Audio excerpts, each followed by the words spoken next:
In this video, I'm going to go through how to set up your autofill settings on an iPhone.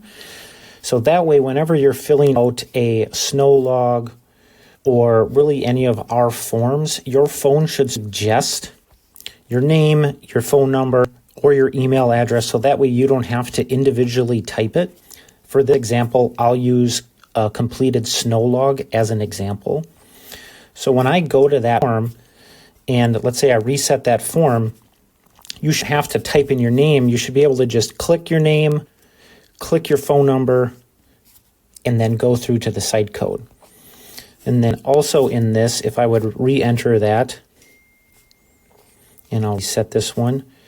On this form specifically, you can click your number twice and it'll still load it properly. So that way you're not typing your name and your phone number and taking time to do that. We want this to be really, really quick. I'm going to show you how to make sure that your phone can do this. And this video is for an iPhone specifically. Okay.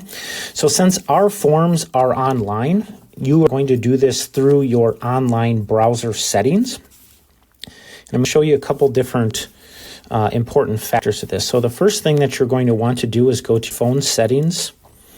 And in this case, an iPhone's browser is Safari.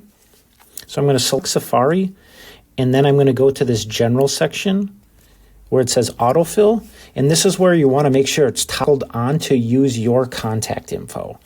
And then in there it has my name. Okay. Now I'm going to go and show you how to make sure it grabs the right information. Okay. So in this case, this is actually, you are a contact in your own phone. So I'll use my name here. And you'll see right here on the right side, it says me, and that's the one that it is using for my contact information. So if I go in that one, you'll see that the name is selected there, and I have my phone number, email, and address. And if none of this is there or some of the information is missing, just simply edit, and then you can enter that information so that way your phone will use it for autofill settings, okay? So now if I went back to settings for this example, I want to again make sure that it's toggled on. And if this is blank, this is where you'd want to go and select, search your name, and then make sure you select the me or your name in there. So that way that is selected for your autofill settings. So that way when you go to really any form, not just our form, most online forms, when you go and fill that out,